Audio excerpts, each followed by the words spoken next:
Hey, how's it going? So, is it officially Sunday? Hold on, oh yeah, it totally is.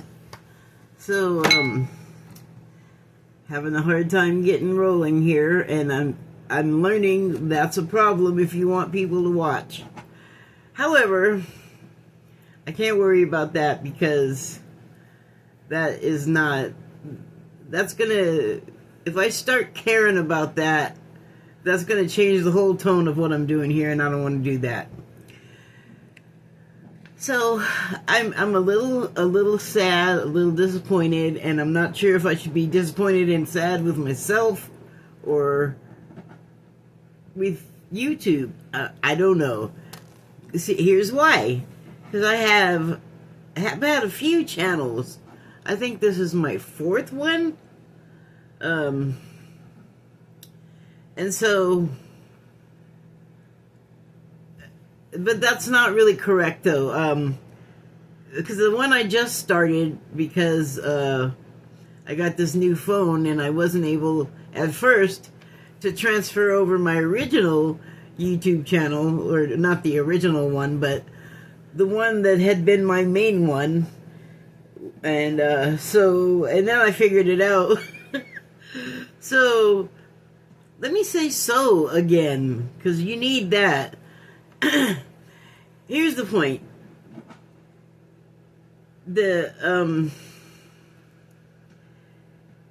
I've had many YouTube channels, okay, where I've made videos. I think there are a total, that they're not all up, or maybe they are, I don't know,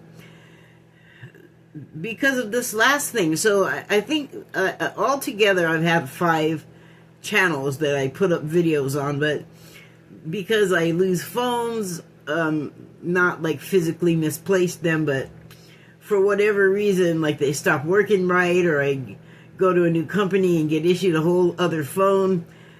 That in combination with not being great with like working the technical aspects of changing over the phones myself, and just all of that password crap, and it's like I don't like doing it. I think it's a total pain, and I can do it, but after much, resistance and struggle, I finally learned some things, and it's good because then I don't have to rely on other people, which I hate doing, because even though I'm a person that occasionally requires help, I don't like to ask for it, because I don't like to ask and have no answer at all. I don't like to ask and have someone say no. I don't like to ask and know that the person, if they do help, they're doing it. I don't even know why they're doing it, because you can tell they don't want to. Just little things like that, and just because people will make a plan with you and flake. You cannot rely. I have found that I cannot rely on people, or at least I haven't found the ones that I can rely on. Sort of moving away from the point here, but I make the videos and then I spend a lot of time thinking about them and then writing and taking notes, and it's serious to me. Like, this for me has meaning. And I knew from the start, like, mainly I'm doing this for myself. And that way, I'm never disappointed with things like one of my channels that was called Kathy Sample 2. I think after the fact. I don't think I added the number until I got to the point where the phone was just bad and I got a better one later. But while I had the bad phone, which just meant that the sound quality was bad, and actually the camera wasn't that great either. It just wasn't great, but I just went ahead and did my things. Unfortunately, I did a bunch of my Spirit TV reviews, Spirit TV critic reviews, which is something else that I really kind of put my whole heart into doing.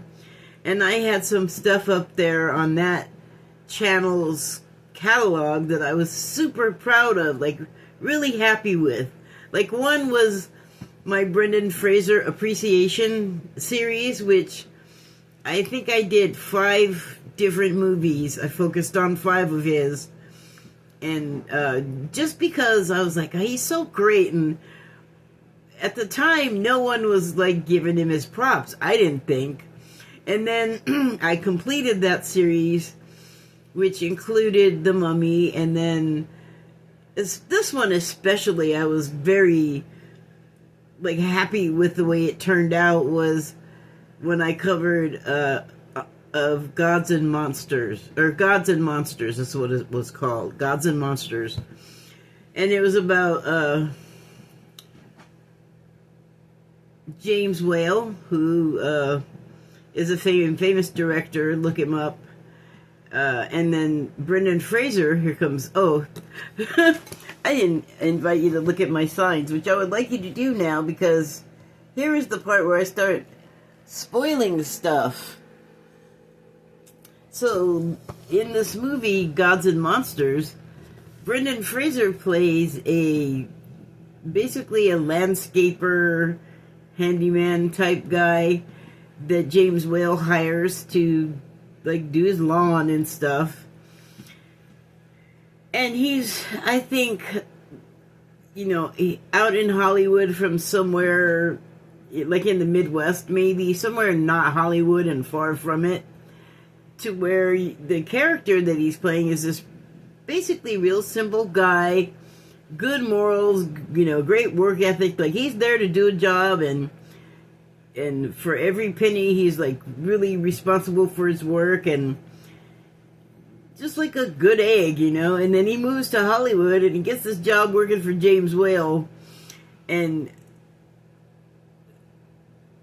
I don't even know if this guy understood what being homosexual was, but James Whale, I guess, because this is biographical sort of, I guess. In the movie, James Whale is a homosexual, so I'm realizing now I probably should have looked into this before I started talking, but in the event that it's real, that he was a homosexual, the character that Brendan Fraser plays in the movie is, like I said, basically a hayseed or a hick. And the wiles of Hollywood, just in general, would have been sort of like above his pay grade, kind of. But it didn't seem like he quite knew what to do with James Whale's attention, because he's out there working and it's hot in California, and if you're outside working and you're doing landscaping, like if you're a dude and you can do this, you're gonna take your shirt off. So he's out there working, and James Whale, of course, is in the house like looking out the window, totally peeping on him, and he understands, like, this kid is not gay, this kid is not, it's not even on his radar. Like, I feel like he got that. And so, he didn't come on to him, but he still, like, found ways to get him to be naked. Like, I guess he was also a portrait painter with, like, canvas and oils. So he had him posing, and he's also, again, with the removing of the clothes. And so, this kid, at some point, you see he kind of, like, gets an inkling, like, okay, this is not kosher. Like, something is happening here in a way that it shouldn't happen, or it's something that shouldn't be happening. He doesn't quite know. Like, you can tell he's just confused, but he knows something's starting to smell funny. And, Whale, for his part, is also cognizant of these things and does not want to take advantage or overwhelm this kid with all of this sort of new information that may not align with his psyche, like, I don't think he's a gay kid. Like, it never, when it finally came to the part where James Whale couldn't control himself anymore and kind of came on to him, he was hurt and angry and confused, but he went away for a little while and came back and had sorted himself out, but he made it pretty clear, like, we're not doing that again. Like, any of this naked posing, like, if it's going to make you act like this, I'm not doing it. And I don't know that he was aware that he was being spied on. Oh, I think he did catch him one time. So, by this point, he's realized, like, what is actually happening. And the way that the story spun out, like, it was really well done. Like, you could see everybody's hurt and pain and confusion, and I guess, like, in the context of the story, James Whale really, I think it might have been very difficult for him to hold back the way he did, because he was lonely and he was sort of enthralled with this new kid. And Brendan Fraser, especially when he was young, is attractive and personable, and it comes out in his roles too. Like, there's a genuine quality to the guy, and that's what even attracted me to making, like, this series for him, just out of appreciation, because I felt like he just wasn't getting it, and people, like, looked back at his work and laughed. And then that Whale came out, and, like, even the Pauly Shore movies were, like, semi-masterpieces, because everybody was like, can I just say remembering? Because this is not news. This has always been true of Brendan Fraser. He's always been this attractive, likable actor, and good at it too. And so, incidentally, I guess he did have a Me Too thing, though, in his real life in Hollywood, which I feel like it's almost like if someone has not had it happen to them, you either don't want to believe them or they're some kind of miracle person, because it's kind of like baked in, the pervy stuff, the pervy shit. And then it came out later that, yeah, it did happen to him, and like Terry Crews, like all these dudes that you don't even think, you think it just happens to like small women that can't defend themselves against the big men or smaller men that are, can't fight back. So, but no, I think and it's not just Hollywood, it's everywhere. It's baked into life. Like, no one can keep their hands to themselves, and no one can be like, I shouldn't say no one, because that's not true, but there are a lot of people that fit that description, and it's not good, or it doesn't feel good. But if there wasn't a purpose for it, it wouldn't be happening. Just like anything in life, like we got wars and other horrible things, and like weather disasters and other types of disasters that happen that just take out swaths of people, and it happens, I think, so much that have kind of like developed a tolerance to it, to where we can't really feel the impact of like masses of people saying so long forever at once. Like, we are so desensitized to so much, particularly that, because it seems like, I know this is a crazy thought, but it seems like we should feel that. We should feel that loss, like that ripple in the force, that disturbance. I feel like we should feel, these glasses are so dirty. Yay! There's like a big smudge right in front of where I want to look, like straight ahead. Anyway, I don't have proper cleaning materials here. So anyway, I gave that whole long thing to talk about one video series that I did, but there were a couple more on the Kathy Sample 2 channel. Like, one was my review of The Laundromat with Meryl Streep and a whole bunch of other actors, famous name actors, about sort of the Wild West of capitalism that we live and were living at the time, which I think it came out when Obama was president, so been a long time. Well, and before that too. It's not new. Like,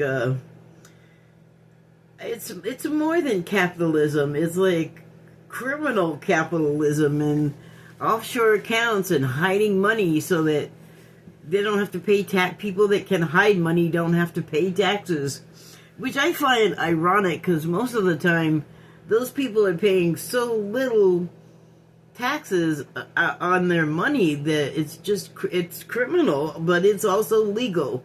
Like Obama said, he's kind of spelled it all out and said, but it's legal. And he didn't even seem that upset about it when he said it, which still grinds my gears if you can't tell. But that would have been a great movie to share, which is why I even found out it's not there. Because I went looking for it, because I moved that other channel to the current one that I have now, and thought I was moving the whole thing, and there's like 6 videos on there. I had almost 300 built up before I switched to a new phone, and I moved them, so that account, it just isn't there anymore. So this is happening a lot lately. Like, I'm losing a lot of things. Like, I probably was always that way, and I just didn't check to see that everything didn't migrate. Like, I don't know why only 6 out of over 100 migrated. I don't know if that's always been the case. And then also,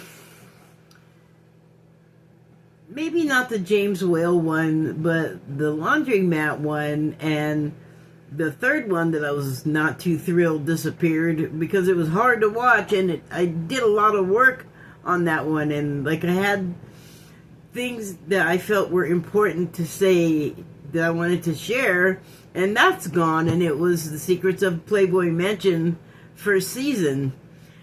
And yeah, it's just not there, and I didn't check when I imported it over to the new channel. I just followed the instructions and trusted that it would work. It didn't say that it might only import a fraction. It said that nowhere, because I had to read the instructions to know how to do it. I don't have, anybody young around here that is just like born knowing how to work computers. I have to muddle my way through alone. Which pisses me off because I would like help. I would like to have somebody on hand that could just go, shh, get out of the way, and just fix it. I don't have that, unfortunately. I have to learn how to be that myself. Great, something else I have to learn how to do.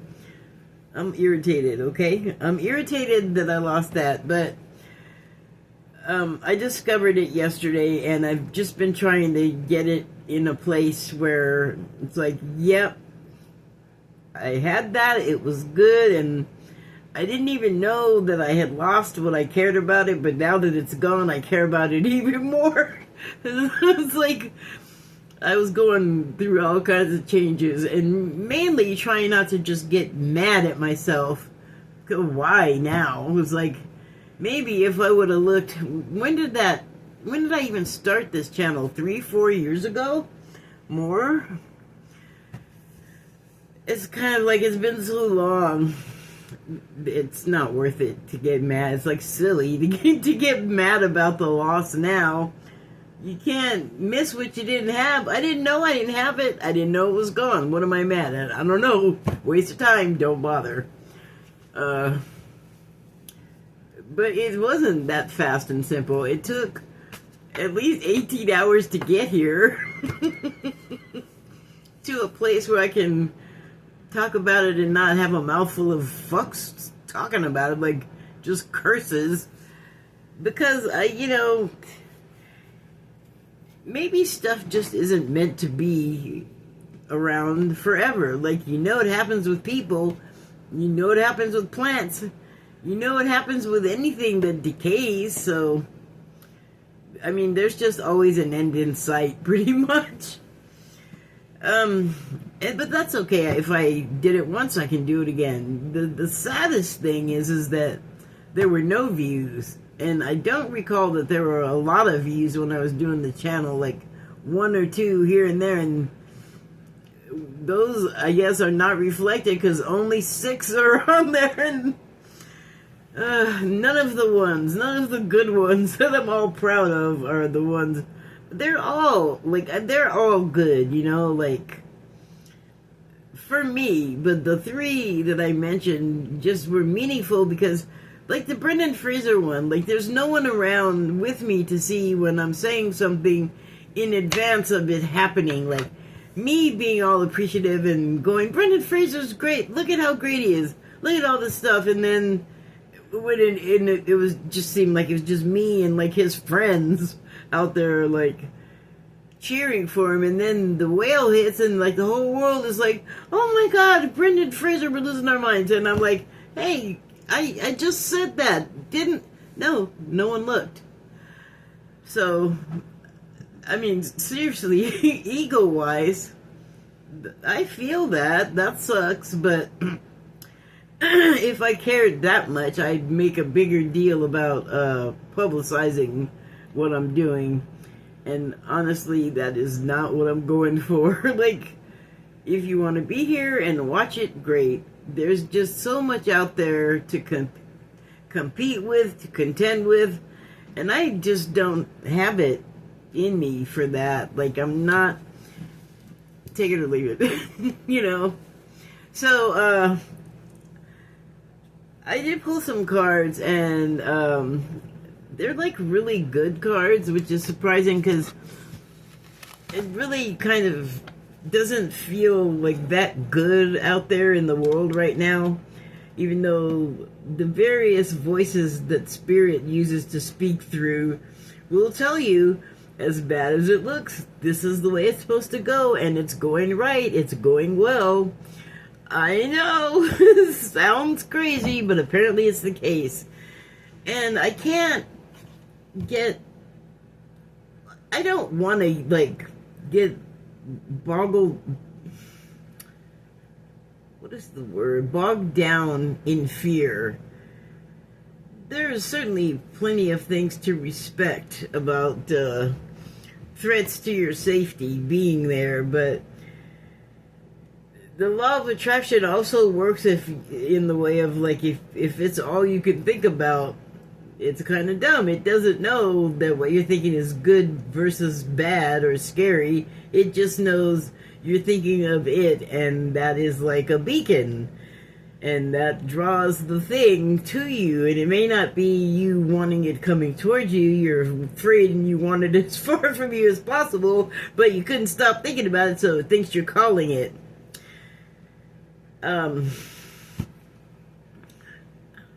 So we have to watch that, really. It's kind of like, a temperance thing. Temper your anxiety, because so many reasons just to not, cling to anxiety and just be in that state. It's not good for you. And you're no good to be around either. No fun intended. So,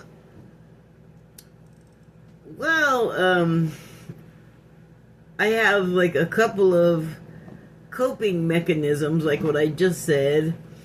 And then also the knowledge that, what we're doing is something that was pre-plotted out, like everyone here participating, even if they don't appear to be participating, are, because you're here, you're living, you're walking around in the world. That's it. You're part of it.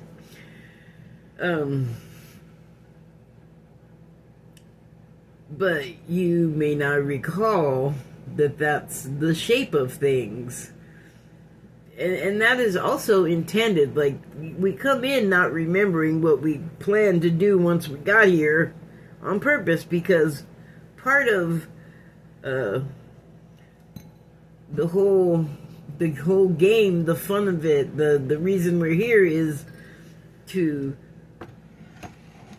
go into these experiences in life not really understanding what level of control we have available to us to manifest things and influence things in our lifetimes, the events in our lives. and finding our way back to the realization of that and how powerful we are, and just why it is that we actually are in possession of this power, and why we have to find our way back to remembering that we have it and what it's for and how to work it and all this stuff. That's like, I don't know that anybody else would describe it quite that way, but that's pretty much what we're here doing. And we wanted to do that. It's on purpose. We definitely signed up for this. So when things get bad, I can kind of refer back to things like that, and it gives you a level of respite from the anxiety, but at the same time, it doesn't make all the stuff that's happening to make you anxious stop happening. It just gives you a moment to sort of recalibrate your approach to handling it, you know? So the cards that I pulled that were so good, positive, are from the Lightseers deck. And the first one I pulled is the Empress. And you'll see, as in most of the cards with this suit, I guess, it pictures a pregnant female. And I noticed that this pregnancy bump looks very much like Earth, and I'm sure that's deliberate. Also, this figure, who's not really dressed except for this business up here, which I actually don't think is a stole. I think it's sort of like angel wings.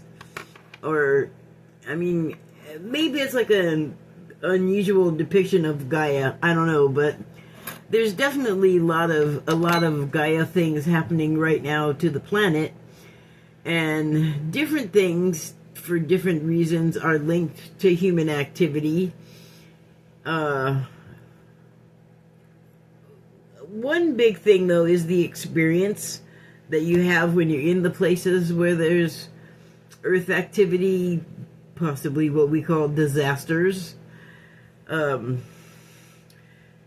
what I have noticed that I've been feeling is impending. Like, there's stuff in the news that you can look at and that you can track for a while, and you can see that events are going to come to a head, so to speak, in a lot of ways, but just things happen and they lead to things. So you don't need a crystal ball.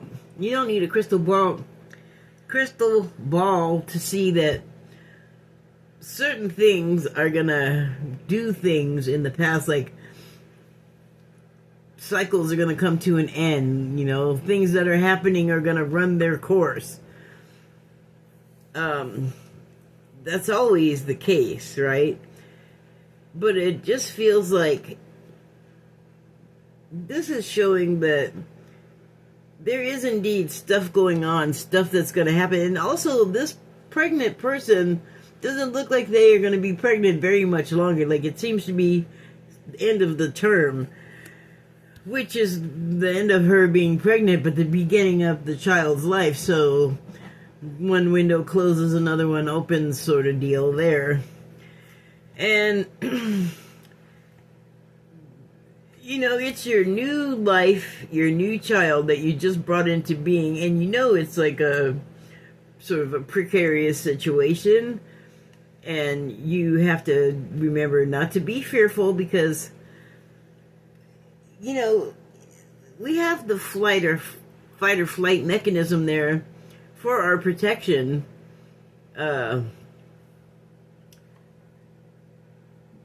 But we also need to be able to sort of step out of that so that we don't get mired into the fear, because for one thing, when you're not fearful, then sort of negative things are not as attracted to you. Negative situations, even. And then when you sort of surrender and just give in to, like, letting things play out the way they're going to play out, whether you intervene or not, whether you can intervene and make a difference or not. Like, the intervention might do more to hurt you than affect the situation in any way that you want it to. So sometimes if we can find it in ourselves, because it takes a level of bravery to be the fool and to just, it's interesting that the sacred geometry is down here, the seed of life, I believe that particular form is. They're right down there to catch this person, and it may not be that they are sort of aware of it. Like, it might not be visible to the naked eye or to the uninitiated eye that doesn't even think to look at that and realize that's a whole bunch of math, like the body of water moving around, stuff living in it, that all contributes to the computation.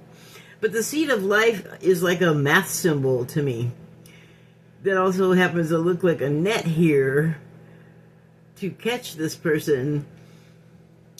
Funnily, I'm saying it the right way enough, funnily enough, it just works out for this particular conversation that could be a net to catch her, a safety net, if you will. And she's just trusting and believing that it's going to be there and not worrying and being fearful and being held back in the way that those feelings do hold you back. And so, next card here is the Six of Pentacles. And just looking at it, it's like a give and take, like very obviously a give and take situation.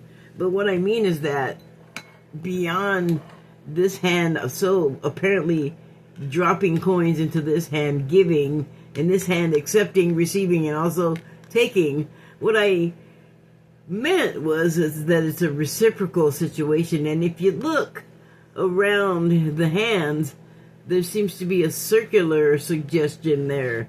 So it's like a constant give and take, and it's like maybe you need big help this time, and then other times not so much, or maybe the giving hand needs help, just a little bit here and there, like what this person sort of down here can afford to share with the group or this other person. Yeah, and it's just depending, like it could change at any time, like you might be able to give more at a time when it's really needed, or you might need it for yourself and you can keep this much for yourself and give out this much to the other recipient.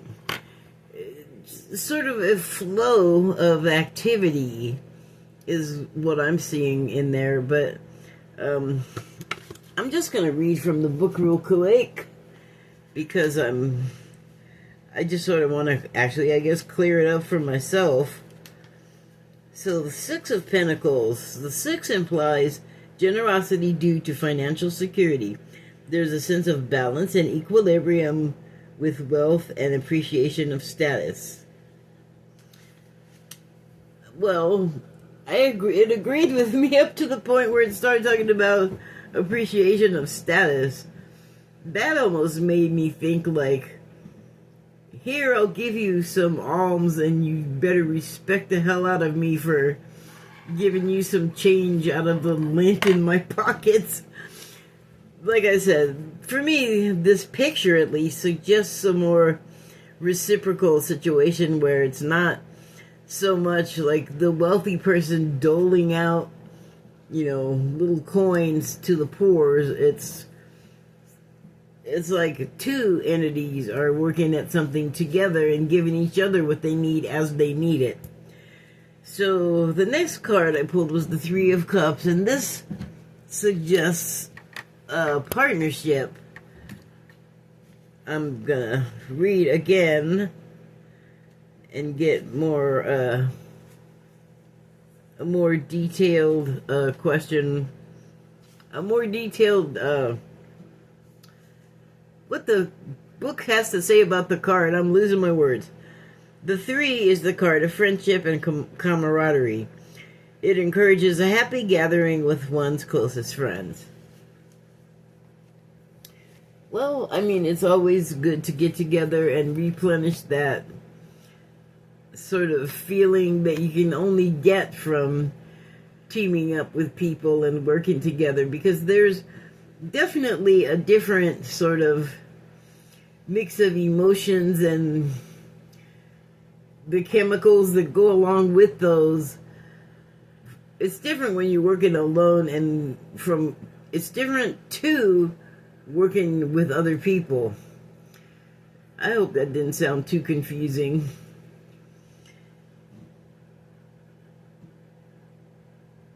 You know, these three women in the picture, it gives you an impression of like they're going to help each other whenever and wherever they can. Like, for some reason, this one in the back here feels like she needs to cover everybody else's rear with her piece of clothing. When they're clothed, it's just like what she feels like she needs to do for them, and there's probably like something corresponding from the other women outward to the other two, same way. And I guess kind of says what the card was saying, is that, you know, you're going to work together for, well, the greater good, you know, to the end of what everyone is out for, success. And then you have the dipper overhead, which is a container like a cup.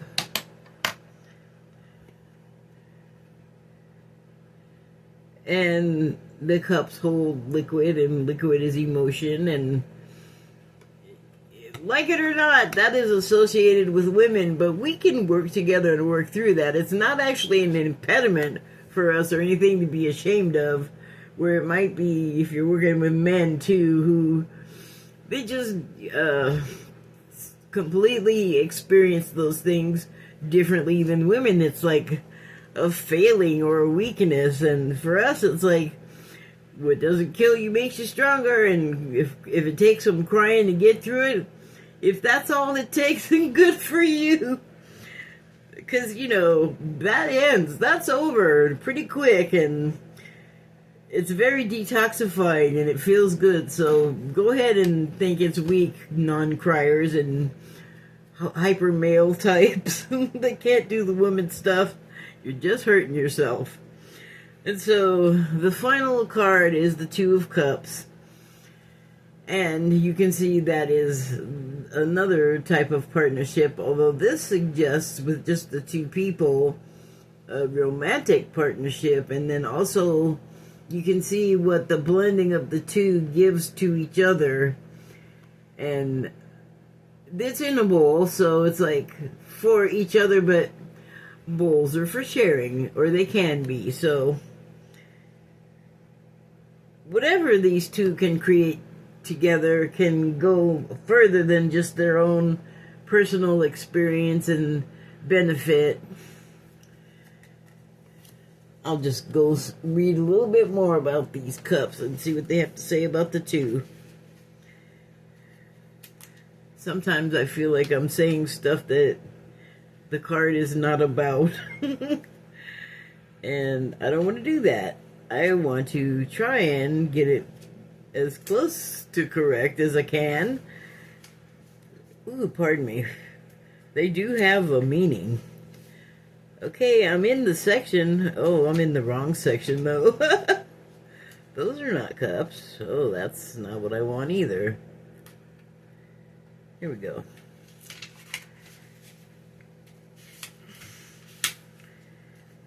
Two of Cups. The two is a symbol of love or partnership between two people. The relationship is based on mutual feelings. Oh. So that's not exclusively a romantic type partnership that's based on mutual feelings. But, you know, you do have to have that sense with someone you're going to partner with in any endeavor, anything you got planned. So here's the contrast that I was getting is when I pulled the cards yesterday, this morning or something. Like I remember thinking, "Wow, these are really optimistic," and then like I'll go. I'm struggling because I want to say I would go and look at the world or experience the world, but the world is not just one thing. Like if I'm doing this, like staring at a screen and the screen is staring back, that's one type of experience, and it has a lot going on. Like I can just change the channel or switch apps on this thing and get right into, well, scrolling. It doesn't necessarily have to be doom scrolling. There is an element of that, but there's so much that I've stopped looking at and so much that I have adopted that is not depressing, disturbing, scary. It's not that hard to substitute that stuff out. And I used to think I have to pay attention to what's going on. I have to know what the news is all the time. How can people, like, not know, not have TVs and not, like, keep up with information? I still have a problem with people that just completely leave all of that out. It just doesn't feel safe. There's too much out there that you could benefit from knowing that you actually do need to know. That I don't think it's safe to just completely cut yourself off from all information. But you got to learn how to temper it. And you might be thinking, when I say temper, of temperance, of the temperance tarot card, but actually, when I think of tempering, I think of the cooking type of tempering, where you gradually add a raw egg to something hot that's cooking. There is a process of tempering, they call it tempering, to gradually add the egg so that it doesn't, you don't want it to cook, you want it to remain in the liquid form. And so there is a process. I'm not going to go through it now because I'm ready to wrap it up, but it's not hard to find. You can look it up. But it's basically adding a little bit at a time, warmer to cooler, in this case raw, so warmer to raw gradually, and then you can add more of the raw on top of the, it's a process. So I guess what my point is there is that, like, behind all of what is scary is like all of this sort of more positive stuff, like a new something is on the way. That's good. I mean, that could be so many massive changes from things that are worrying us and scaring us, and it'd be so good to just forget about it and just drop carelessly back into life, like happy, you know, like just not worried all the time. And in order to do that, we have to interact with each other, and we have to interact in a way that's beneficial to everyone, or it's not going to work. And we already got that. Like, we already got lopsided living. We really don't need more of that. We need more teamwork and partnership and sort of trusting each other and looking out for each other in ways that we might not look out for ourselves. And then finally, we got to find the love for each other, because that's what's going to make it. That's what's going to, like, complete the concoction. And the final ingredient, the fifth element, the fifth card, is the love. And I have talked about our problems with that too. Like, we get all goo-goo and weird about it, and about talking about it and sharing it. But, you know, like, most of us want it because it's companionship. It's coherence. It's feeling like you are known and understood and seen. Like, I don't know who doesn't want that.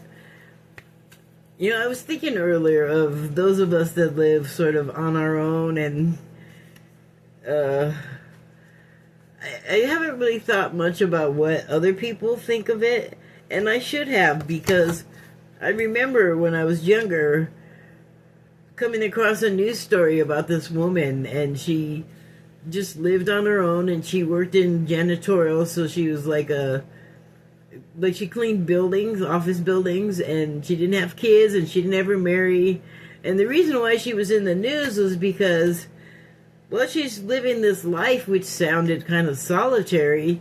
She saved all of her change and put she was a black lady, so she put several poor black kids through college, just saving, like living this kind of monastic life where she just like worked and kept to herself and was not extravagant and was able to provide this sort of expansive life for these kids that without her help might have been, they just would not have been exposed to so much. And that is a partnership that kind of would have come out of the blue for like the recipients and the parents of these kids, but it's not a terrible thing to do. Like, it ain't bad. So I guess what we think we're seeing, our perception, we might not know what the heck we're really looking at, you know? It's always good to ask questions, like find out from the source, better than to make any kinds of assumptions. And admittedly, I was like, oh, that poor woman, but you know what do I know? She may have been perfectly, like, content and happy with her life and doing exactly what she meant to do with her money and her time. So, who can fault that, you know? Oh, thank you and good night.